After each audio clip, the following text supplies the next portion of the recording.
Hey guys, so I decided that I wanted to do like a story of my transition, or like how it started, how I felt in those steps that I was in.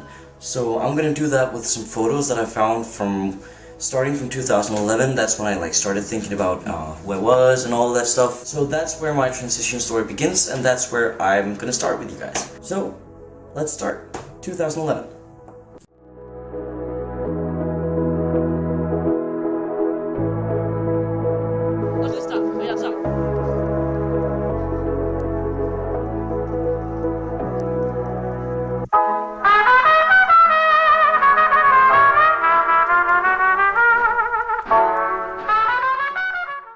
Okay, so I remember this picture very clearly, the last photo that you saw, because that was the first time I ever tried binding my chest and wearing boxers. So I remember feeling like super confused, because I liked it so much and I felt so like comfortable, which made me uncomfortable, feeling so comfortable, because I knew that that wasn't the way that it was supposed to feel. It was when my whole, I would say, transition started, because that was when I started like thinking about gender. I found out that I didn't fit the female gender. I remember binding my chest and feeling so right about it and so like me, but being crazy scared because I knew how wrong that was.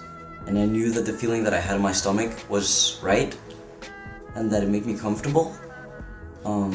But that I wasn't supposed to feel like that. Heroes 2012.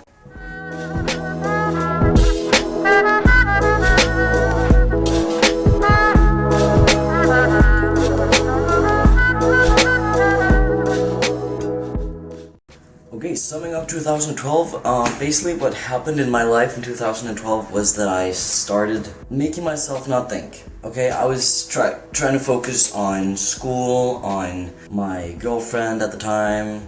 I was just very confused. I just felt weird, okay?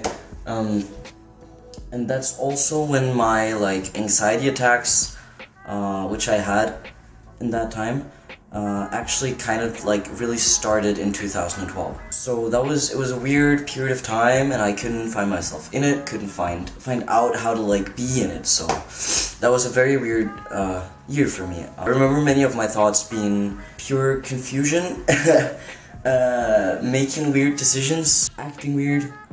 2012 I was not in a like in that good of a place, I think. I couldn't really figure myself out. Neither could anyone else. So, yeah, here goes 2013.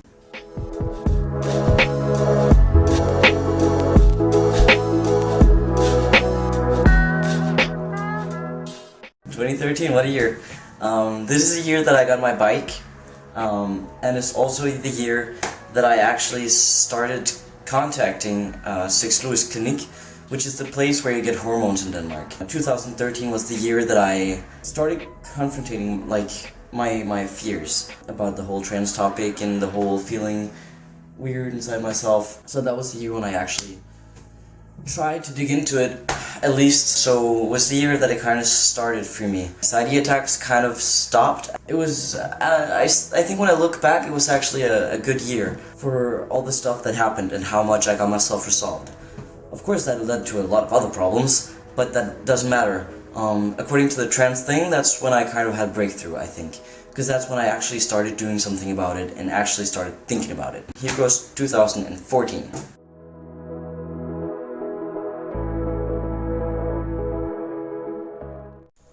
Hej. Jeg venter stadig på at få svar på SK, fordi at min forrige ansøgning blev sendt forkert sted hen. Tiden står lidt stille for mig for tiden, og jeg kan ikke finde ud af at lave mit skolearbejde, og er lidt en dårlig kæreste. Fordi jeg simpelthen ikke kan haft herfra. Ergo føler jeg mig sådan ret meget ved siden af mig selv for tiden. Ret ofte i hvert fald. Fordi jeg kan ikke ligesom være mig. 2014 was the year that I finished school. It was the year that I was actually in the middle of starting Sex Clinic, or like trying to get my hormones. What happened was the clinic didn't accept my applications and stuff. So at the moment, I wasn't actually living as a male, as Christopher. Nobody actually knew, except for my mom and my girlfriend at the time.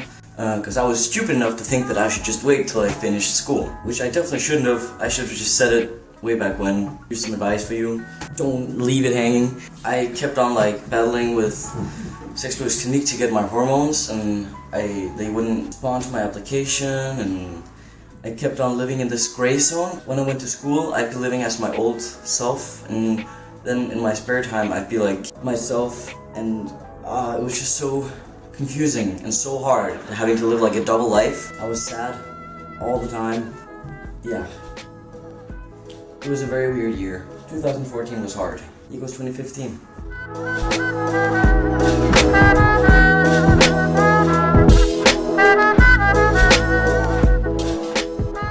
In the beginning of 2015, like in, I think actually January, I came out to everyone. And everybody took it great. And all of a sudden I felt such a relief. Actually, that was kind of a turning point for me. Basically, my program in sexual clinique started in 2014, but 2015 is when I started getting closer to my goal. 2015 was a great year, I think. That's when I like came through and like started like being myself again. And now let's head to 2016, where we are now.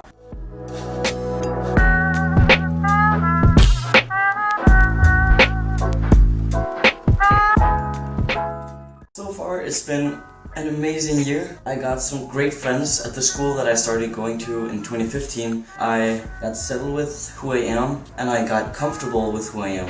And then in January, I actually started hormones and got my top surgery.